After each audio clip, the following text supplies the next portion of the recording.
Selamat pagi, Shalom. Shalom untuk kita semua. Salam sejahtera Allah dari tempat yang maha tinggi memberkati kita semua. Saya dan Ibu Irma baru minggu lalu ya kita pulang dari pertemuan Relation Summit atau pertemuan sinode kita. Dan kita sudah mendengar banyak arahan daripada para pemimpin-pemimpin kita, dari apostle kita, dari covering council kita, dan sudah terpilih ke pengurusan sinode yang baru untuk tahun 2025 sampai 2029. Dan saya tahu setiap pemilihan itu kalau kita dipilih untuk menjadi pengurus salah satu sinode, pengurus sinode itu berarti bukan suatu kebanggaan, tapi itu tanggung jawab. Ya, katakan tanggung jawab. Ya, saya percaya setiap kita ketika kita diangkat Tuhan, ya, diberikan tugas yang lebih besar, karena kita setia dengan perkara kecil, percayalah Tuhan yang menilai, bukan manusia.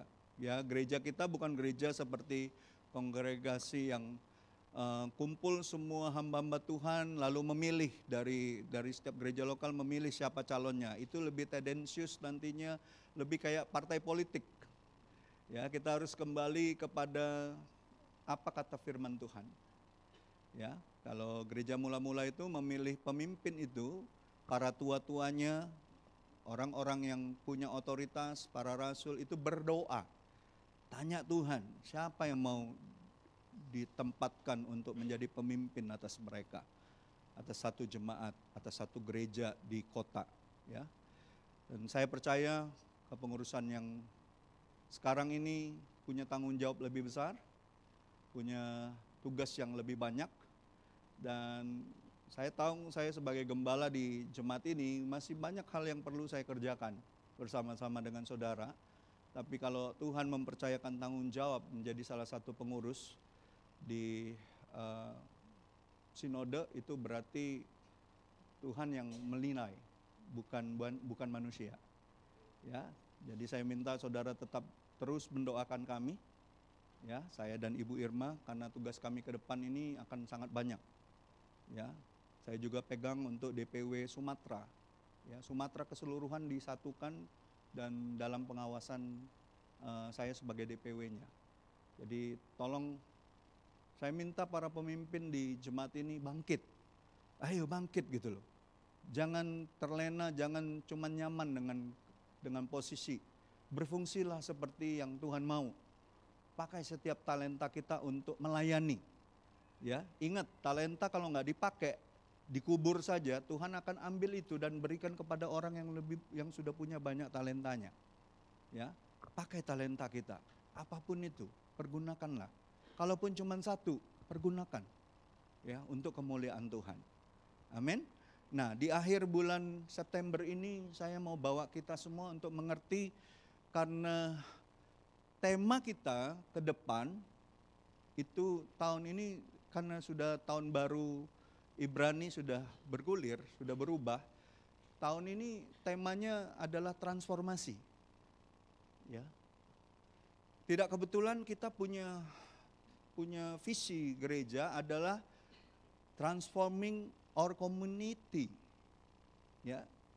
Mengubah komunitas kita. Tapi nggak mungkin kita mengubah komunitas kita, keluarga kita, kota kita, bangsa kita kalau kita sendiri nggak berubah.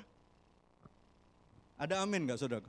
Nggak mungkin kita bisa membawa perubahan, nggak mungkin kita bisa bawa pengaruh ke komunitas kita kalau diri kita sendiri nggak berubah. Kita harus berubah, bilang sama sebelah-sebelahmu, kita harus berubah. Amin. Dan berubahnya ke arah Kristus, bukan berubah menjadi seperti orang lain.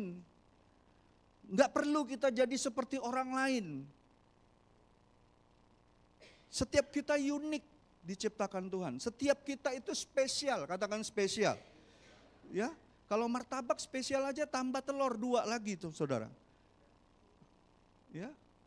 Kalau gado-gado spesial pedesnya lebih pedas, karetnya 2.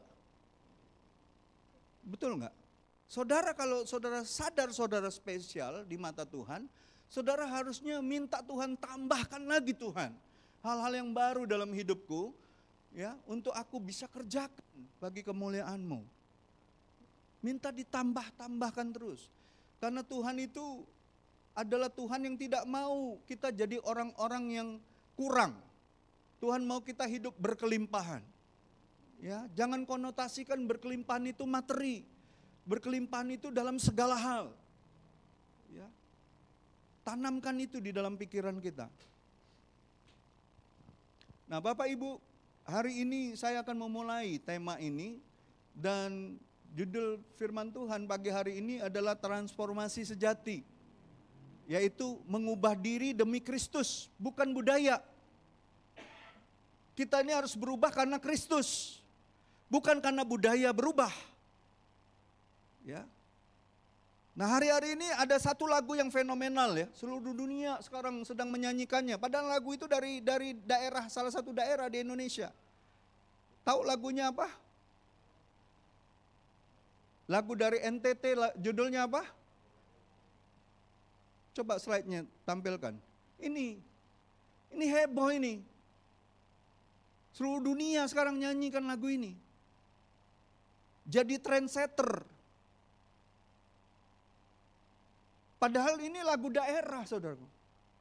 Jadi jangan pernah berpikir saudara tinggal di Palembang, orang daerah yang kerjaannya minggu lalu atau 2 minggu yang lalu saya bilang, ya, orang Palembang terkenal suka makan pempek, ngirup cuko, giginya ompong.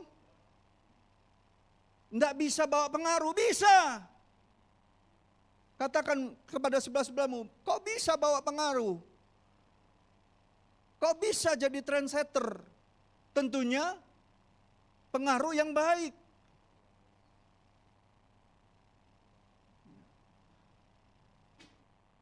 Saya dengar hari-hari ini si Josephine sering sekali sama teman-temannya nyanyi-nyanyi lagu ini.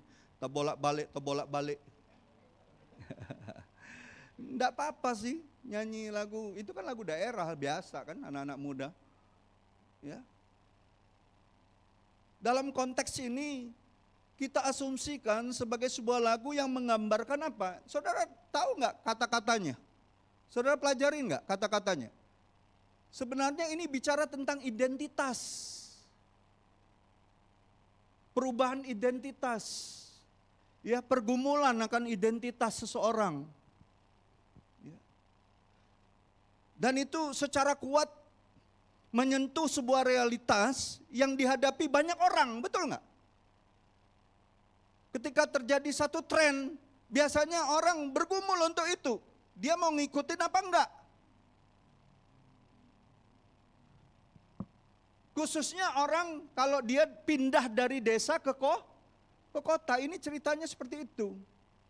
Yang tadinya anak perempuan muda, remaja, yang dari desa dulunya rambutnya kepang 2, ketika sudah di kota rambutnya merah-merah. Dicat merah-merah. Kalau di Palembang rambut merah-merah jando pasti dia. Pasti dicap jando. Iya kan? Nah, saudara ketawa, saudara tahu kan itu tren.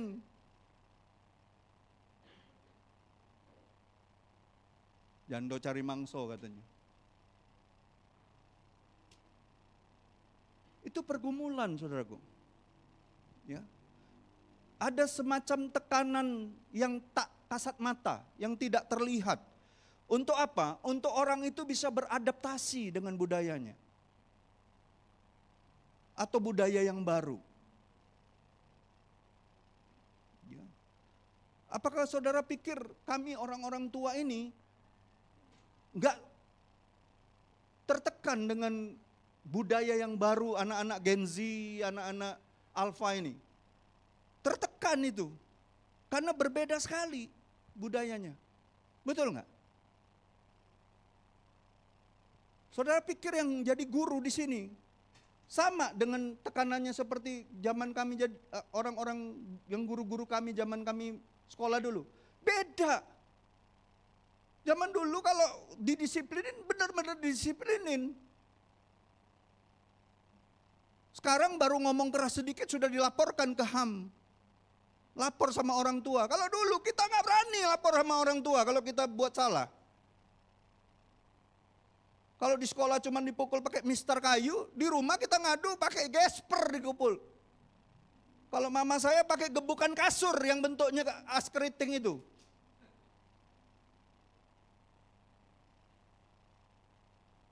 Sekarang boro-boro. Baru ngomong keras sedikit, gurunya langsung di-issue. Makanya banyak guru sekarang cuma ngajar, nggak didik.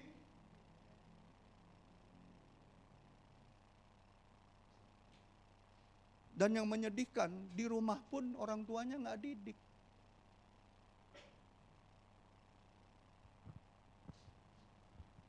Berpikir, kalau di sekolah cukup.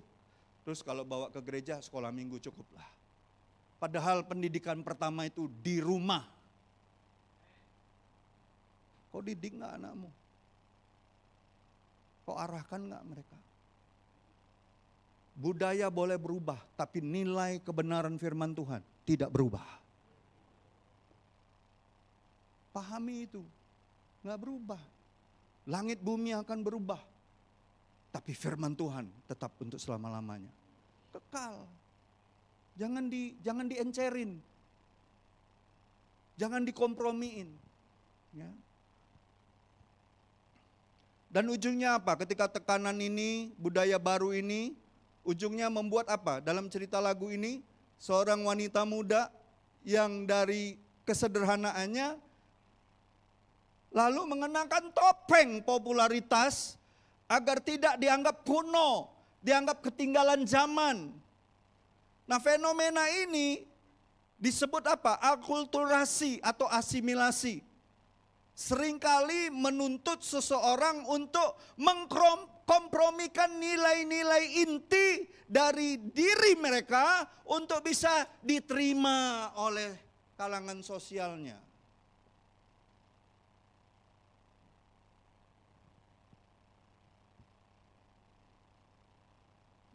Ingin diterima secara sosial, lalu dia mengorbankan nilai-nilai luhur, nilai-nilai kebenaran, nilai-nilai budaya yang seharusnya dia terus pelihara. Halo? Nah, pertanyaan reflektifnya yang harusnya diajukan ketika dengar lagu ini sebenarnya sangat relevan dengan iman Kristen kita. Bagaimana seharusnya seorang pengikut Kristus menyikapi tekanan budaya untuk berubah? Apakah kita harus mengadopsi setiap tren agar terlihat relevan? Atau justru ada standar yang lebih tinggi yang kita harus ikuti? Kita mau ngikut tren? Atau kita mau pegang terus standar yang lebih tinggi, yaitu firman Tuhan.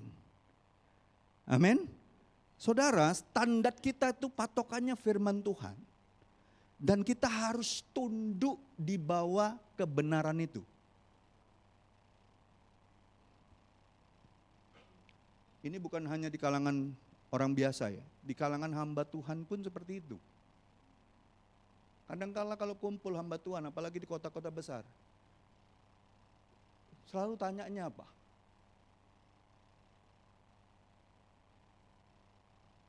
Tanyanya apa? Sudah berapa banyak jemaat?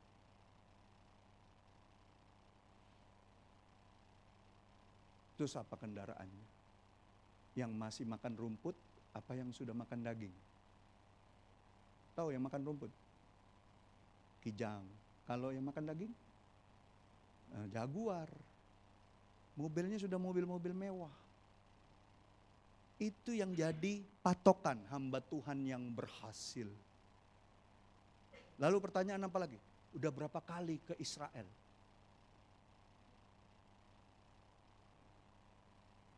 Emang Tuhan bisa cuma ditemui di Israel?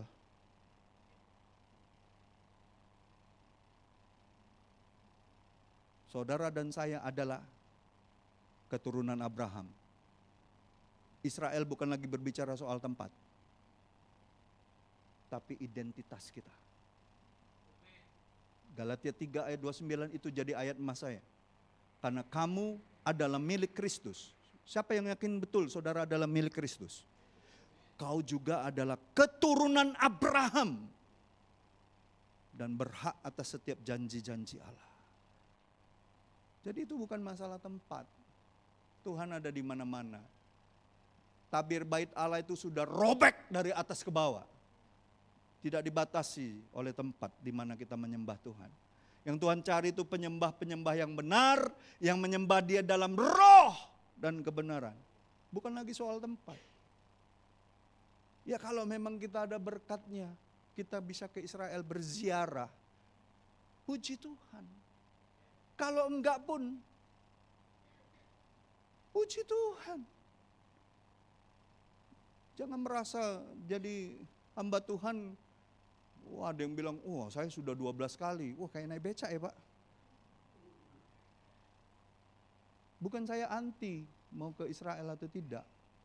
Tapi itu bukan ukuran patokan kita sebagai hamba Tuhan. Patokan kita, apakah apa yang kita lakukan itu menyenangkan hati Tuhan? Itu menyenangkan hati Tuhan enggak? Kalau kita ke Israel enggak menyenangkan hati Tuhan, bukan Tuhan yang suruh, itu namanya kau cari kebanggaan diri. Bagi saya sekali cukup kalau memang diberkati Tuhan. Ya, hadirat Tuhan ada di mana-mana. Ya, bahkan di tempat yang paling mengerikan sekalipun, hadirat Tuhan ada di mana-mana. Saudara tahu nggak, kalau saudara baca Mazmur 23, apa yang ada dalam pikiran saudara? Oh Allah kita itu memberkati, luar biasa. Dia membawa kita kepada air yang tenang. Kebanggaan kita apa? Air yang tenang. Kerumput yang hijau. Kesenangan kita apa? Rumput yang hijau. Tapi saudara tahu nggak? Dia menyertai aku di lembah yang kelam. Kalau sudah di lembah yang kelam, cuma satu kebanggaan kita.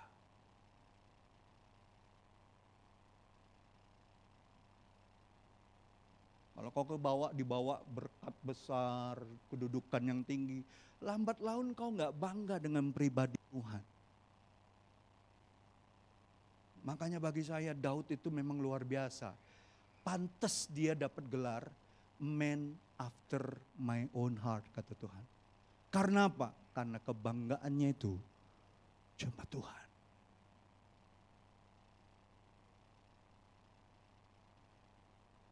Bersyukurlah kalau kau sekarang ada di titik-titik di mana kau tahu kau ada di lembah kekelaman. Disitulah kau belajar cuma Tuhan yang jadi andalanmu. Kau gak bangga lagi dengan harta, kedudukan, jabatan, apapun itu. Pengharapanmu cuma satu, Tuhan.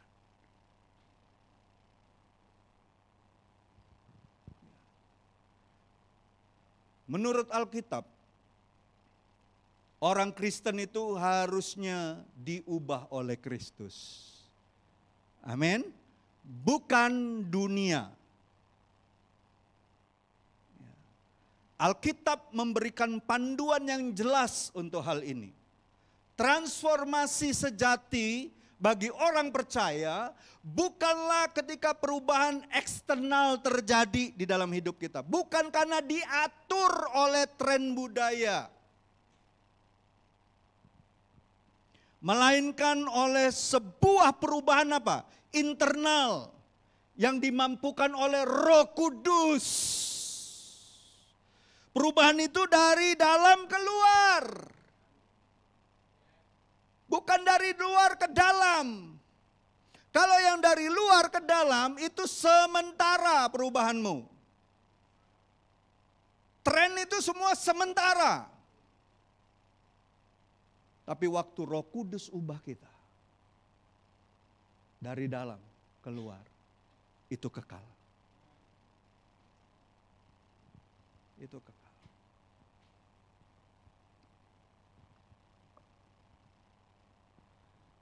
Nah, apa kata Alkitab berkenaan tentang ini? Yang pertama, dikatakan jangan menjadi serupa dengan dunia. Coba kita lihat Roma 12 ayat 2. Kita baca sama-sama. 2, 3. Janganlah kamu menjadi serupa dengan dunia ini, tetapi berubahlah oleh pembaruan apa? Budimu. Sehingga kamu dapat membedakan manakah kehendak Allah, apa yang baik, yang berkenan kepadanya, dan yang sempurna.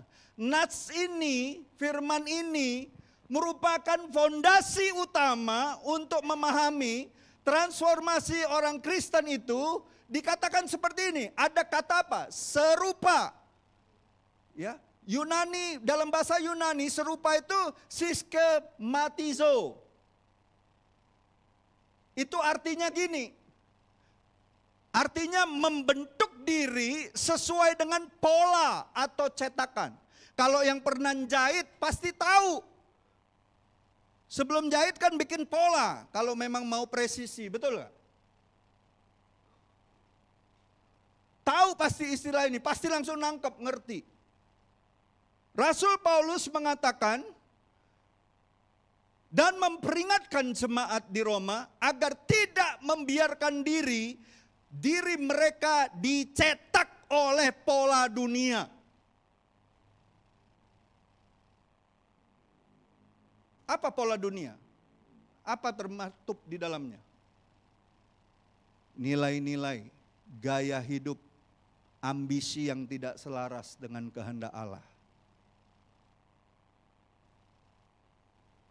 Saudara harus tahu dunia punya cetakannya sendiri. Apa cetakannya dunia? Untuk kau bisa diterima dan dihargai. Popularitas, kekayaan, kekuasaan, gaya hidup yang dangkal, hedon, yang hanya menyenangkan diri sendiri. Jika kita membiarkan diri dibentuk oleh cetakan itu, kita akan kehilangan identitas kita sebagai anak-anak Allah. Pasti hilang, pasti larut kau di dalamnya.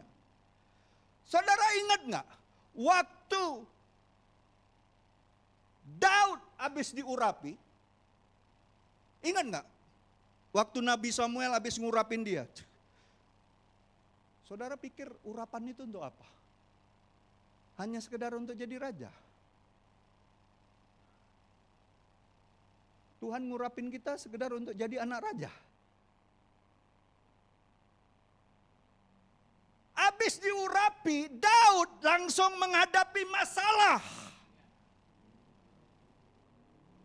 Masalahnya siapa? Orang Filistin, namanya Goliat.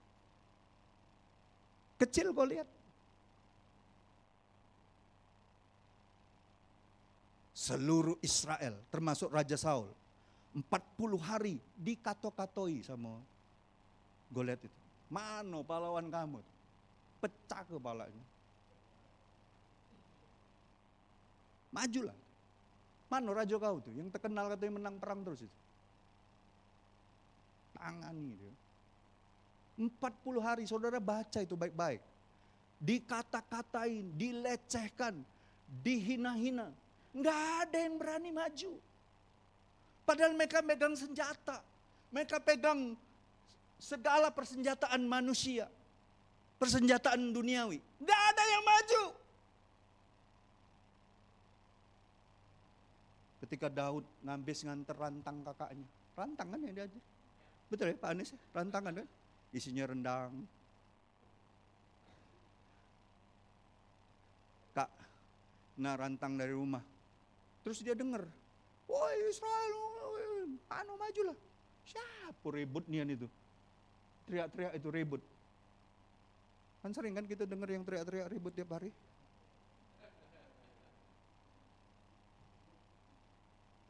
Tiap hari. Saudara baca 40 hari berturut-turut. Itu bisa nggak nyusup di pikiran orang Israel? Saudara tahu nggak, senjata paling ampuh iblis itu infiltrasi. perkataan-perkataan yang tidak membangun, perkataan-perkataan yang melemahkan, perkataan-perkataan yang menuduh. Kalau kau biarkan, izinkan itu masuk, nyusup dia, masuk ke dalam hidupmu, kau akan jadi takut.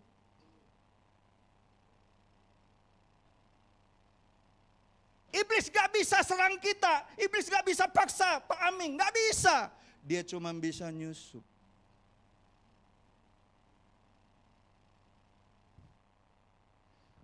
Dan biasanya kalau di gereja, penyusup-penyusup itu ada di antara orang-orang di dalam gereja itu sendiri.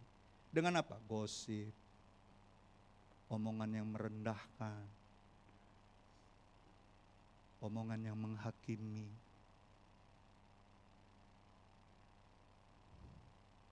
Ngato-ngatoi pemimpinnya. Dengan si ini ngomong beda, dengan ini ngomong beda. Itu senjatanya iblis. Orang itu sedang dipakai iblis. Dia coba menginfiltrasi. Kan saya sudah pernah bagi. Hawa dan Adam itu di lingkungan yang paling sempurna kan di Taman Eden. Sempurna gak lingkungannya? Tiap hari ketemu Tuhan. Betul gak? Sekalinya iblis ngomong sama mereka, masuk ke dalam pikirannya Hawa. Cuma Yesus yang gak bisa diinfiltrasi sama iblis. Betul gak? Kalau kau anak Allah, dia tahu kita anak Allah. Tapi dia coba masukkan pikiran-pikiran yang menyimpang daripada kebenaran firman Allah. Tahu Daud bilang apa? Waktu dia bilang, siapa itu yang teriak-teriak itu? Oh itu yang nantang itu Goliat, itu raksasa itu 3,5 meter itu. Oh semua besarin Goliat, betul nggak? Nggak ada yang berani, nggak ada yang berani ya, nggak ada. Termasuk raja nggak berani. Aku yang maju, kata Daud. Kutangani dia ngato-ngato gitu. Oh jangan, kata kakaknya, mati kau, belah dua kau. Dan waktu Saul melihat Daud ngomong, aku yang akan lawan. Tahu Daud bilang apa sama Saul? Kau berani lawan? Berani. Aku mengembalakan 2-3 ekor domba bapakku. Singa aku koyakkan mulutnya. Beruang aku pukul mundur. Saudara tahu singa itu nyerang gak pernah dari belakang. Singa nyerang dari depan. Tapi beruang itu nyerang dari belakang. Artinya apa? Orang yang betul-betul bergaul karib dengan Allah, dia tidak takut serangan mau dari depan, dari belakang, dari samping, dari atas, dari bawah.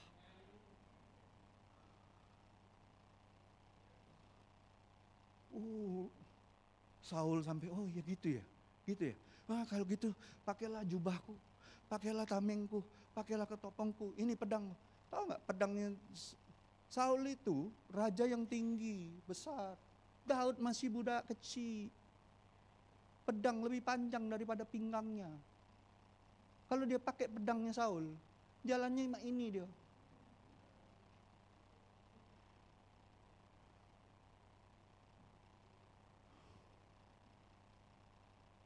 Kata Daud, enggak, aku enggak mau pakai. Enggak muat. Dia bilang tuh enggak cocok denganku. Artinya apa? Senjata dunia bagi orang yang sungguh-sungguh dalam Tuhan enggak cocok bagi dia. Kita enggak perlu senjata dunia. Kita punya Tuhan. Aku punya Tuhan yang besar, yang telah berjanji dan sanggup. Imanku bersepakat, percaya kuasanya, ku terima sekarang kemenangan darimu. Tahu nggak Daud maju cuman ngambil 5 batu. Apa semuanya kepake? Enggak. Cuma 1 yang dia pakai. Tapi sebelum dia lempar batu itu dia bilang gini, hoi, kau orang yang tidak bersunat, hari ini aku akan memenggal kepalamu. Karena Allah semesta alam menyertai aku. Tahu nggak saudara, apa maksud dia ngomong itu? Dia itu menyatakan identitas diri dia siapa.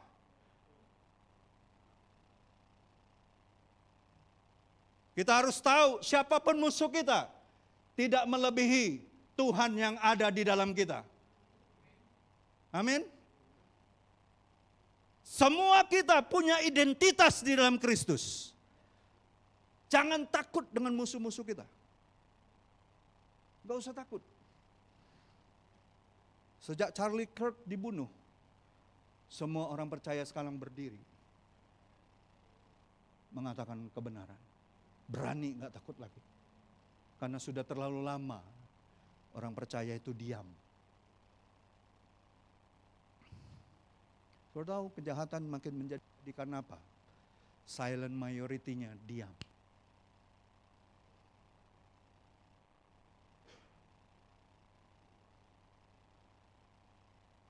Daud mendatangi Goliat dengan identitasnya di dalam Allah yang besar.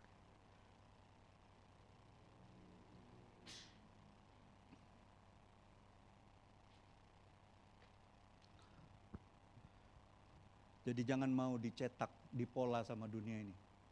Amin. Enak ya kalau jadi Cak Dio ya. Sultan gitu, kayo, banyak duit. Itulah pola dunia. Kau mengejar perkara-perkara sementara. Kau nggak kejar perkara yang kekal. Padahal dirimu sudah diberikan identitas yang baru di dalam Kristus.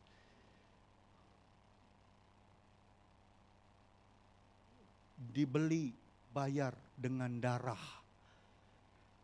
Lebih mahal dari emas, perak, permata, apapun.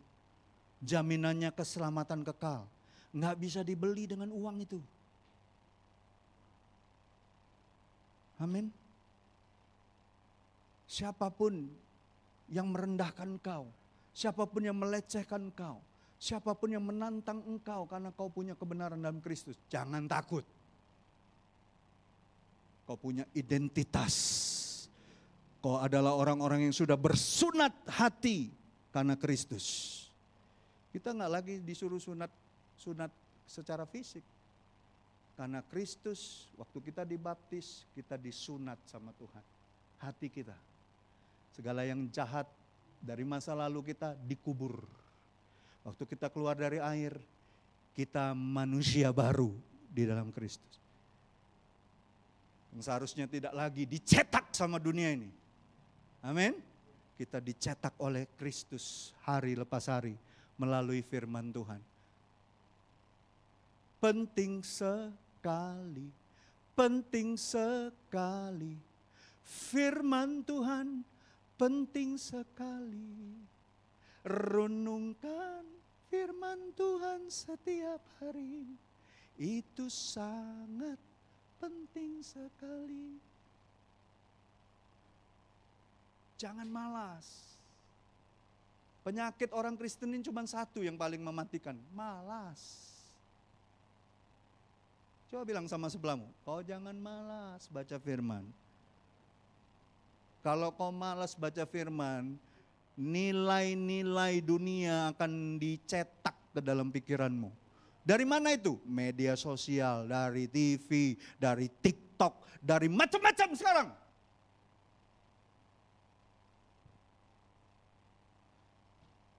Jangan malas.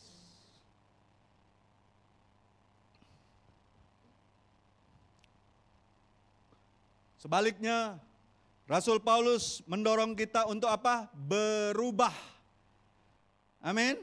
Berubah dalam bahasa Yunani itu metamorfo. Itulah akar kata dari metamorfosis. Itulah gambaran yang seringkali metamorfosis itu terjadi pada apa? Ulat. Ulat menjadi kupu-kupu. Ulat, waktu jadi ulat itu merusak enggak? Ulat itu kemana aja ngerusak dia. Kelihatannya imut-imut, geli-geli, ngegol-ngegol, tapi ngancurin.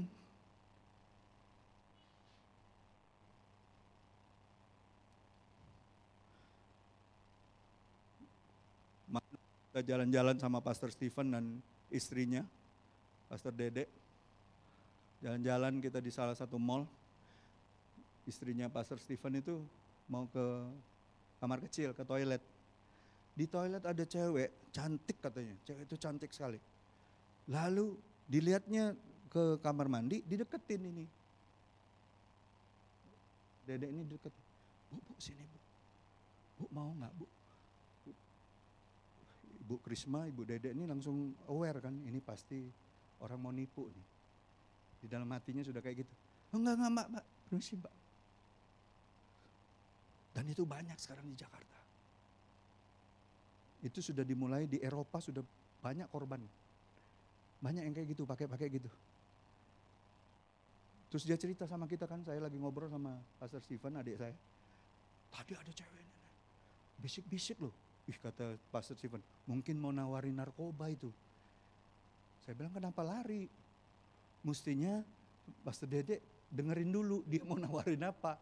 Pas dia mau nawarin apa yang nggak bener, bilang kau punya ginjal nggak? Aku beli ginjalmu. Kalau saya digituin, saya bales. Kau jual ginjal?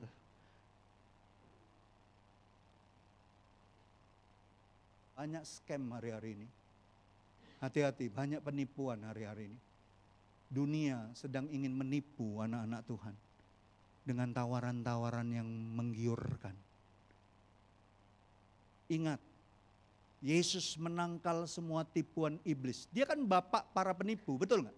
Bapak pendusta, biangnya pendusta, betul nggak? Dia kalahkan cuma dengan firman Tuhan.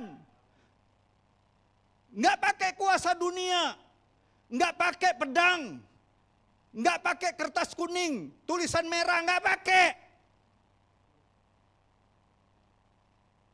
Pakainya firman Tuhan. Amin. Jangan malas baca firman. Jangan malas. Tuhan Yesus sebentar lagi sudah mau datang. Jangan malas, tandanya sudah banyak. Udah mengerikan. Saudara baca sendirilah, saudara dengar sendiri. Kumandang perang sudah di mana-mana. Bangsa pilihan Tuhan sudah mulai terkepung sekarang. Kalau saya diperbolehkan Tuhan, kalau trompet itu berbunyi, sangkakala itu berbunyi, tanda perang Armageddon. Saya bilang sama Ibu Irma, saya ingin ada di sana. Kami dulu waktu bertobat awal-awal, pertobatan selalu dengar lagu, ku mau di sana, waktu trompet bunyi, ku mau di sana, perang dimenangkan, ku mau di sana. Ku mau di sana saat Tuhan datang. Saya rindu di sana. Kalau memang diizinkan Tuhan. Sudah terlalu lama kita orang percaya diam. Bilang sama sebelahmu, kalau kau diam, Tuhan pakai batu-batu untuk memuji Dia. Tuhan bisa pakai apa aja. Amin. Tuhan bisa pakai siapa saja. Keledai pun Tuhan bisa pakai untuk negur para nabi.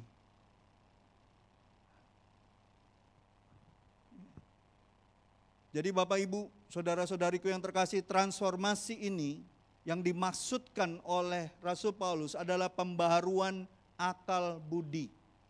Yang berarti perubahan cara berpikir kita. Nah, cara berpikir kita ini cuma satu caranya diubah.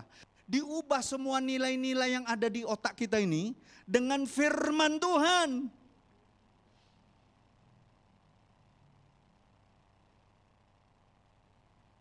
Saudara tahu nggak? Kalau ada air nih, kotor di dalam satu gelas, ya, air kotor nih, butek nih, hitam gitu. Saudara pakai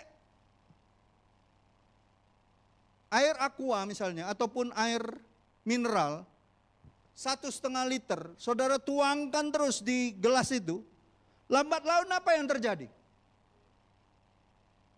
Yang kotor itu akan apa? Keluar, mau nggak mau dia keluar, betul nggak? Dan akhirnya Gelas itu yang tinggal apa? Airnya yang bersih.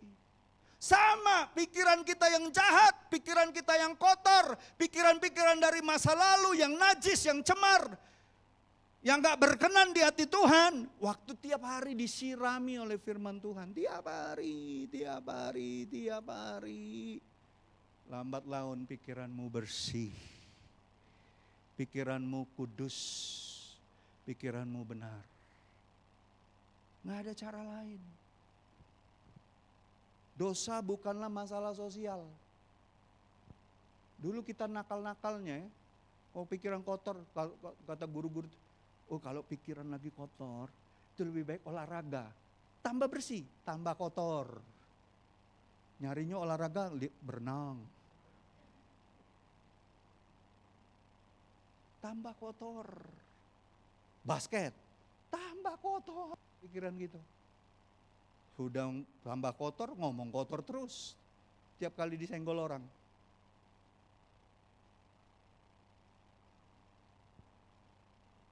Cuma satu cara, satu-satunya firman Tuhan.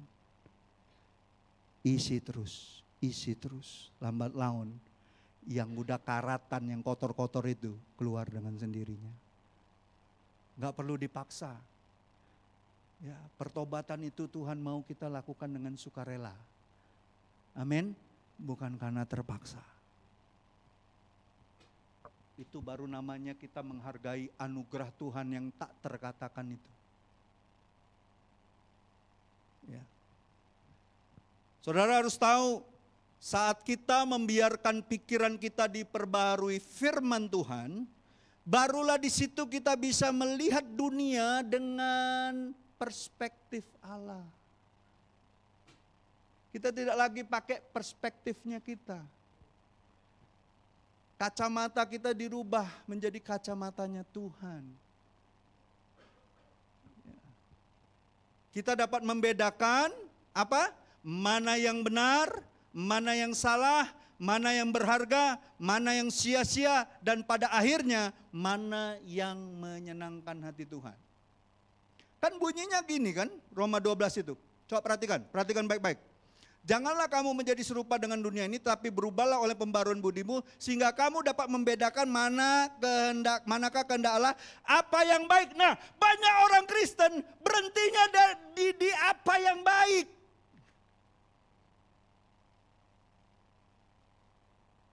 Oh sudah baik. Gimana keadaannya? Oh baik. Jangan berhenti di baik saja. Lanjutkan. Firman itu mengubah hidup kita sampai kita ngalamin yang namanya apa? Yang berkenan kepadanya dan yang sempurna.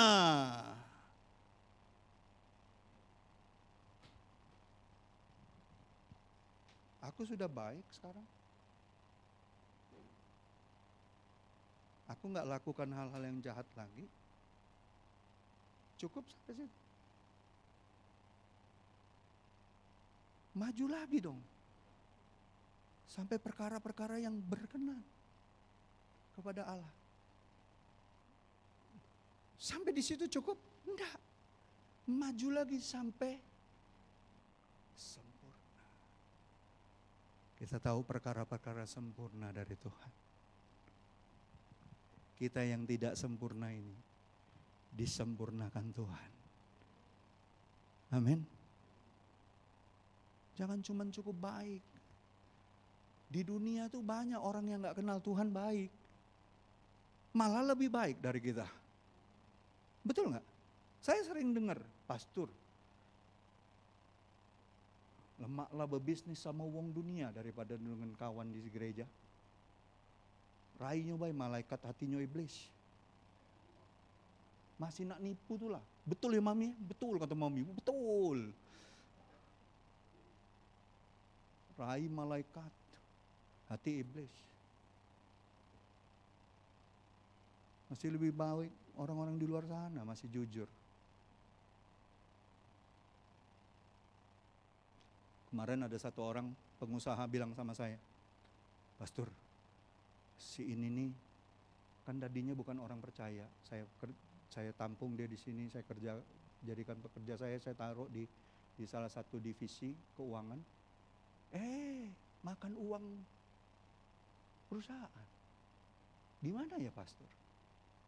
Saya tahu anak ini sebenarnya baik, tapi kurang dibimbing. Kalau di gereja kami itu nggak ada yang mentor atau muridkan. Maklumlah gereja tradisi, gereja lama. Saya bilang sabar Bu, uji segala satu. Kasih dia kesempatan lagi. Tapi kasih dia tanggung jawab.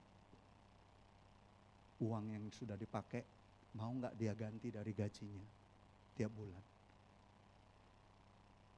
Kemarin lapor lagi, itu seminggu yang lalu. Saya sudah bilang pastor, tiap bulan harus dipotong sekian. Dia malah bilang gini, nggak usah Bu, kalau memang separuh atau lebih saya rela. Saya mau belajar berubah.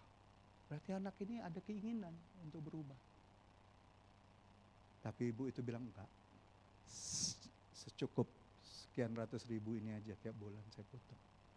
Tapi hasilkan buah-buah pertobatan. Saya bilang Bu, kalau anak ini butuh nasihat, butuh apa? Just call me. Telepon aja.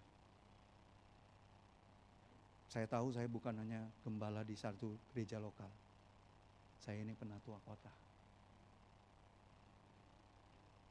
Sangat disayangkan kalau orang yang tadinya dari orang yang tidak percaya, jadi percaya. Tapi karena hal-hal yang salah, karena dia masih baru, masih bayi, betul nggak? Dia jatuh, masa kita langsung buang? Kasih dong kesempatan. Tuhan aja nggak nyerah sama engkau.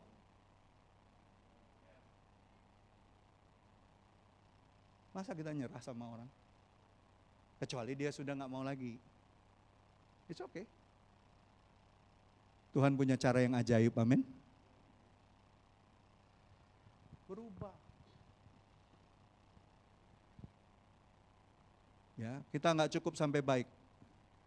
Kita harus sampai berkenan dan yang sempurna. Kejar terus, kejar terus. Selama masih hidup, kita masih banyak PR kita. Amin. Itu yang pertama. Yang kedua, kalau kita memang betul-betul ingin transformasi yang sejati, kita harus melepaskan manusia lama dan mengenakan manusia baru. Kita lihat Efesus 4 ayat 22 sampai 24. Nah ini penting. Roma 12 ayat 1-2 sama Efesus 4 ayat 22-24 itu satu rangkaian itu sebenarnya. Ya, saya senang Rasul Paulus ini menjelaskannya itu detail. Ya. Dikatakan gini, yaitu bahwa kamu berhubung dengan kehidupan kamu yang dahulu harus, ada kata apa? Harus menanggalkan manusia lama yang menemui kebinasaannya oleh nafsunya yang menyesatkan. Ingat, yang menyesatkan itu nafsu kita sendiri. Iblis itu cuma infiltrasi, pengaruhi pikiran kita. Yang menyesatkan itu diri kita sendiri. Saudara tahu musuh yang paling berat dalam hidup kita ini diri kita sendiri. Setan sudah kalah 2000 tahun yang lalu di atas kayu salib. Lalu dikatakan apa? Dan supaya kamu dibaharui, ada kata apa? Dibaharui di dalam roh. Cukup dalam roh? Enggak, dan pikiranmu dan mengenakan manusia baru yang diciptakan menurut kehendak Allah. Menurut kehendak siapa? Allah.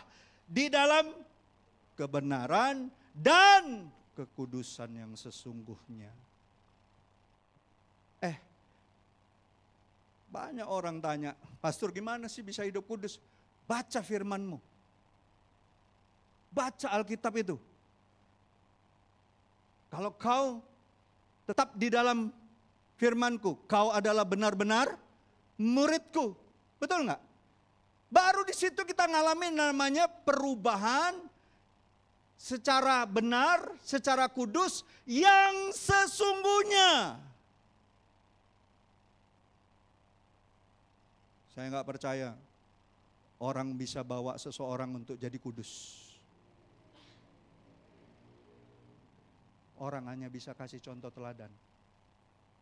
Tapi yang menguduskan kita adalah kebenaran firman Tuhan.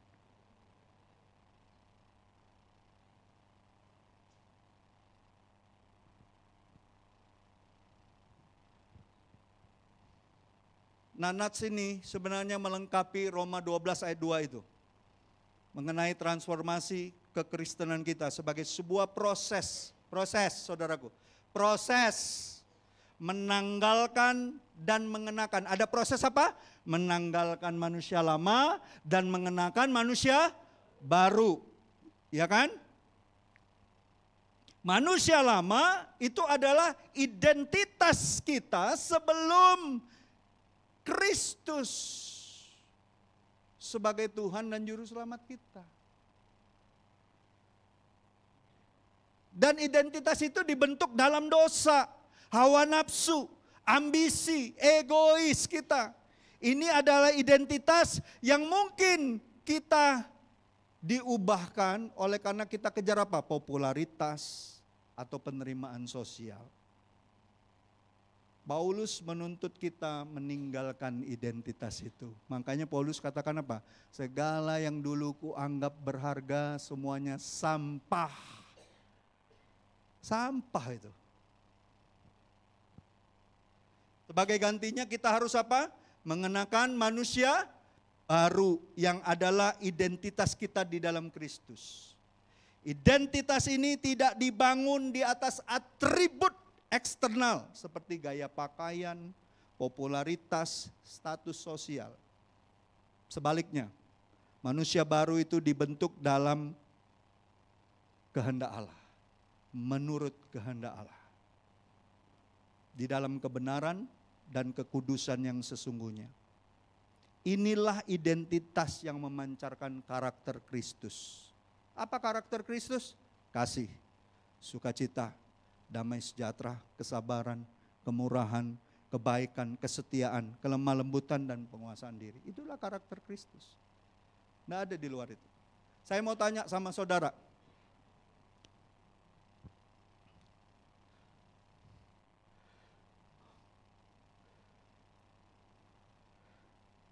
Siapa yang dianggap raja paling bijak selain Yesus?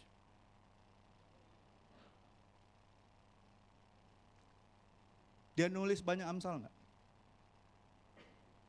Semua itu pewahyuan firman Tuhan enggak? Dia nulis loh. Nulis. Tapi sayang, dia sendiri enggak baca, enggak hidupi itu firman. Dia nulis, tapi dia sendiri enggak baca, dia sendiri enggak hidupi.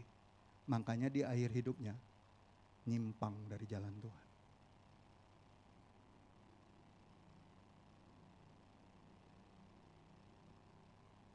Lah kita sini siapa? Kita ini siapa? Lebih berhikmat daripada Salomo. Lebih hebat, lebih kaya, lebih sultan dari dia. Udah berapa lagu ngarang Pak Albert? 5 lagu. Dia ribuan lagu.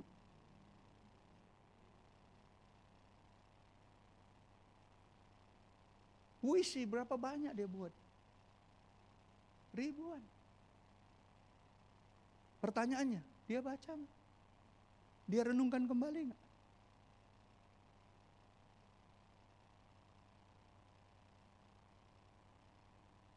Waktu saya dapat pengertian ini, makin takut sama Tuhan. Kita ini kadangkala merasa sudah tahu, baru tahu sedikit sudah merasa tahu banyak. Padahal nggak tahu apa-apa.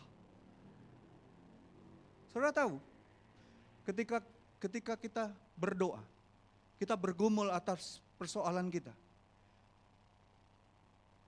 Seringkali kita ngomong apa sama Tuhan? Tuhan, aku nggak tahu jalan keluarnya. Tapi aku tahu Engkau tahu.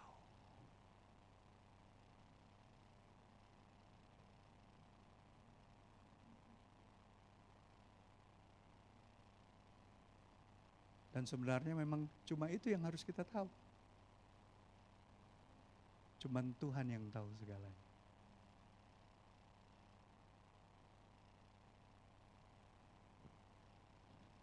Siapa sering ngomong kayak gitu sama Tuhan? Tuhan, aku udah gak tahu lagi Tuhan mau buat apa. Tapi yang aku tahu, Engkau tahu.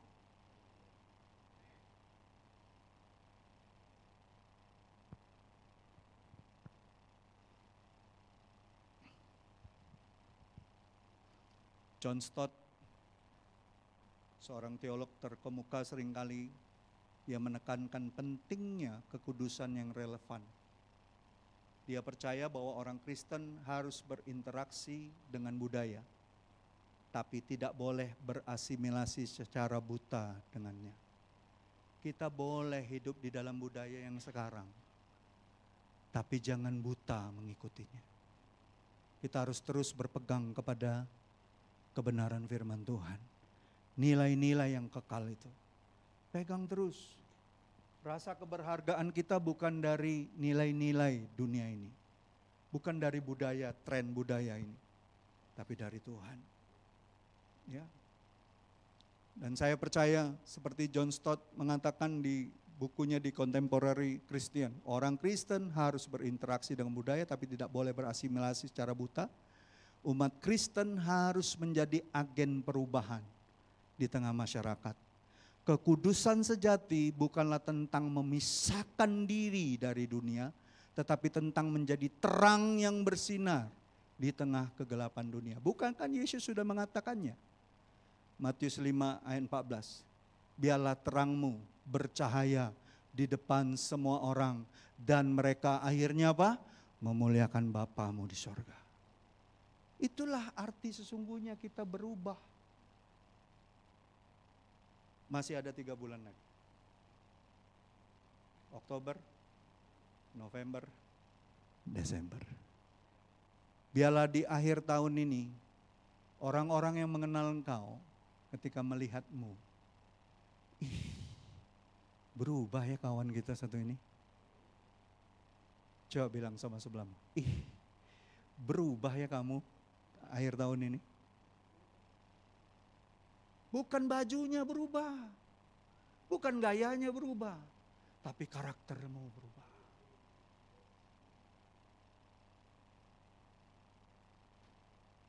Yang tadi kurang sabar jadi lebih sabar.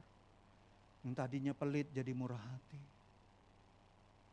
Yang tadinya kurang setia dengan perkara-perkara kecil menjadi setia. Amin. Yang tadinya nggak bisa mengendalikan diri. Ya. Kalau makan, kalau lihat makanan enak, semua mau dimakan, mengendalikan diri. Wah, ada yang bilang yes. Biasanya bujang tarup yang sering kali kayak itu. Atau Palembang bujang tarup. Tiap ada pesta ado dia. Ngapoi kau di sini? Nyumbang lagu.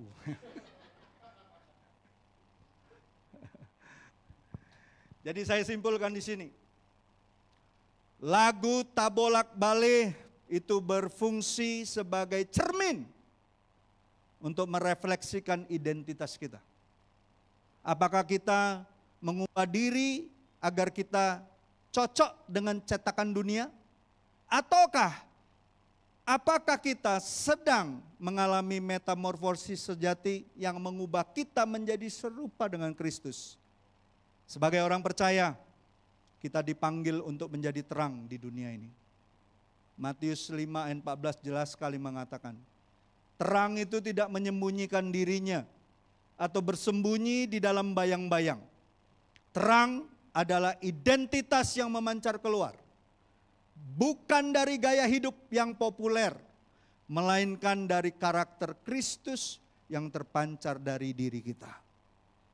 Menjadi diri sendiri dalam konteks Kristen itu berarti menjadi diri kita diciptakan oleh Allah, diperbarui oleh Roh Kudus, dan dimurnikan oleh firman Tuhan. Amin. Inilah transformasi sejati yang jauh lebih berharga dari popularitas sesaat yang ditawarkan oleh budaya dunia ini.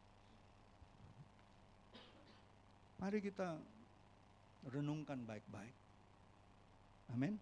Renungkan baik-baik. Ya. Mari kita tutup semua